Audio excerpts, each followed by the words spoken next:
नमस्कार, मैं चंद्रभूषण मिश्रा संकल्प भारत से आज फिर आपके बीच एक नए मुद्दे के साथ। दोस्तों, हमारे वेद, उपनिषद, पुराण बहुत कुछ बताते हैं। मैं आपको जीवन में जीवन अच्छे से चले, ऐसे में आपको मैं कुछ मर्यादाएं बताऊंगा। 7 मर्यादाएं अगर आप भंग नहीं करें तो जीवन आपका बहुत अच्छा चलेगा। देखिए, क्रांतिदर्शी विद्वानों ने व्यक्ति को पाप से बचाने के लिए 7 मर्यादाओं का निर्माण किया है। उन मर्यादाओं को भूल कर भी उल्लंघन नहीं करना चाहिए। अगर आप इन मर्यादाओं का उल्लंघन नहीं करते हैं तो आपका जीवन निसंदेह एक निष्कंटक और सफल जीवन बन सकता है। सबसे पहला, स्तेय। इसका अर्थ होता है चोरी ना करना, मालिक की दृष्टि बचाकर उसकी वस्तु का अपने लिए उपयोग करना। यह साधारण चोरी है। उसकी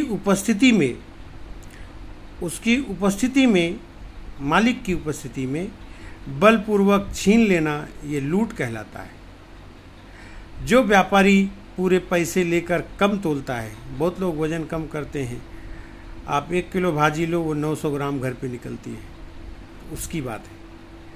तो जो व्यापारी पूरे पैसे लेकर कम वेट देता है, कम वजन देता है, कम नापता है, बढ़िया पैसे माल के लेकर घटिया देता है, वस्तुओं में मिलावट करके बेचता है, पूरा वेतन लेकर कम काम करता है, पूरा काम ईमानदारी से नहीं करता है, पूरा वेतन लेकर कम काम करे, जो अधिकारी या नौकर घूस ले यानी कि रिश्वत, जो आवश्यकता से अधिक संग्रह करता है, वह चोर, डाकू, लुटेरा ही है। वह भी किसी लुटेरे से कम नहीं है। सब प्रकार की चोरी, डाका, लूट से बचना ही अस्तेय है। अर्थात प्रत्येक प्रकार की शारीरिक, मानसिक चोरी का त्याग स्तेय है। इसका त्याग करना चाहिए। दूसरा है आपको तल्पारोहण त्याग। किसी भी पराई स्त्री, महिला से भोग करना तल्पारोहण कहलाता है। पर स्त्री के संपर्क का दोष दर्शाते हुए एक नीतिकार ने बहुत अच्छा कहा है, बंधो धन भ्रंश तापः शोकः कुलक्षयः आयासः कलहो मृत्युलभन्ते परदारकै। मतलब इसका अर्थ होता है कि पराई स्त्री से सहवास करने वालों को कत्ल होना, कैद में पड़ना, धन का नाश, संताप प्राप्ति, शोकाकुलता, कुल का नाश, थकान का आना, कलह और मृत्यु से 2-4 होना पड़ता है। अतः इससे दूर ही रहने में भलाई है। मनु महाराज ने भी बहुत अच्छा लिखा है इस पे। उन्होंने क्या कहा है आपको बताता हूँ। न ही दृश्य मनयानुष्यम लोके किंचन विद्यते यादृशम पुरुषस्य यः परदारो सेवनम।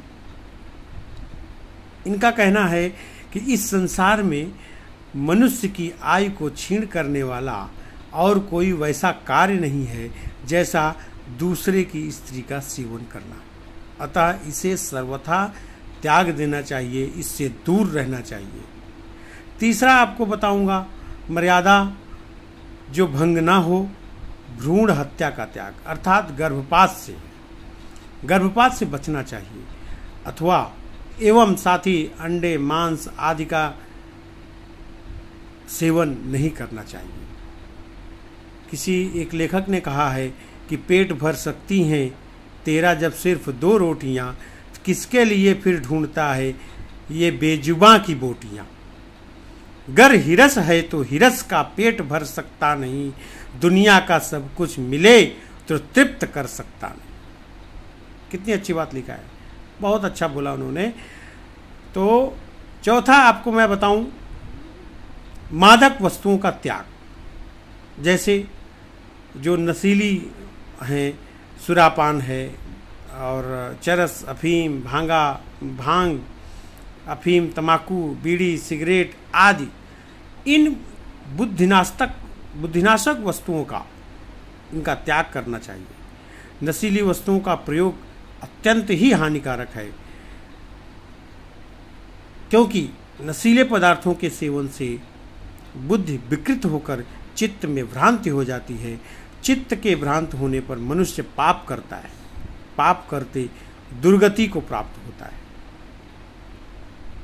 दुष्कृत कर्मों का त्याग, बुरे कर्म भी बार बार जीवन में आवृत्त नहीं करना चाहिए। बुरे कर्मों से सदा बचना चाहिए। अगर कभी गलती से भी हो जाए तो उसका पश्चाताप करना चाहिए और कोशिश करना चाहिए कि आगे ऐसा ना हो। भलाई कर चलो जग में तुम्हारा भी भला होगा, तुम्हारे कर्म का लेखा किसी दिन बरमला होगा। बहुत अच्छा लिखा है किसी ने। ब्रह्म हत्या से भी बचना चाहिए, अर्थात भक्ति का त्याग न करना। भक्ति 3 प्रकार की होती है, जाति भक्ति, देश भक्ति, प्रभु भक्ति, अथवा किसी ईश्वर भक्ति। वेद पाठी सदाचारी विद्वान की हत्या न करना या उसे किसी प्रकार का कष्ट ना पहुंचाना, ऐसा कोशिश करना चाहिए कि ऐसा हमसे ना हो। पाप करके उसे छिपाना, किसी भी तरीके का पाप करना और उसके बाद उसको छिपा देना, पाप छिपाने से बढ़ता है और प्रकट करने से, पश्चाताप कर लेने से, क्षमा याचना कर लेने से घटता है। इसलिए बुद्धिमान को पाप करके छिपाना नहीं चाहिए, उसे लोगों के समक्ष प्रकट करना चाहिए और संबंधित त्रुटि के लिए, संबंधित गलती के लिए क्षमा याचना जरूर करना चाहिए। इन जो भी आपको ये मर्यादाएं मैंने बताया, इनका जो पालन करे वही श्रेष्ठ पुरुष है। उस पर पाप का कभी भी आक्रमण नहीं हो सकता। वह सदा सुख की ओर अग्रसर होता है और अग्रसर ही रहेगा। वेद का भी संदेश बहुत तरीके से इसमें है, बहुत तरीके हैं। आप जहाँ पे भी अगर कहीं वेद हो, उपनिषद हो, जो भी हमारे धर्म ग्रंथ हैं, रामायण हो, तुलसीदास जी का श्री रामचरितमानस पाठ हो, वाल्मीकि रामायण हो, जहाँ पे भी लिखेंगे ये इस प्रकार की जो मर्यादाएं हैं वो पुरुषों को, महिलाओं को मानना चाहिए और कोशिश करें कि इसका अनुकरण किया जाए, अनुसरण किया जाए, इसका अनुगामी बना जाए। निश्चय से ही दीर्घायु की इच्छा करने वाले जितेंद्रिय उत्पादक ईश्वर के आश्रय में रहते हुए कुमार्गों का त्याग करके उत्तम लोकों को प्राप्त करते हैं, उत्तम गति पाते हैं। जो मनुष्य इसका अनुसरण करते हैं, जो इन मर्यादाओं को पालन करके, इन मर्यादाओं का पालन करके जो अनुगामी बनते हैं, वो निश्चित तौर पे वो सत्मार्ग में मिलते हैं और उनको इसका अच्छा लाभ मिलता है। आज का सब्जेक्ट ये आपको कैसा लगा?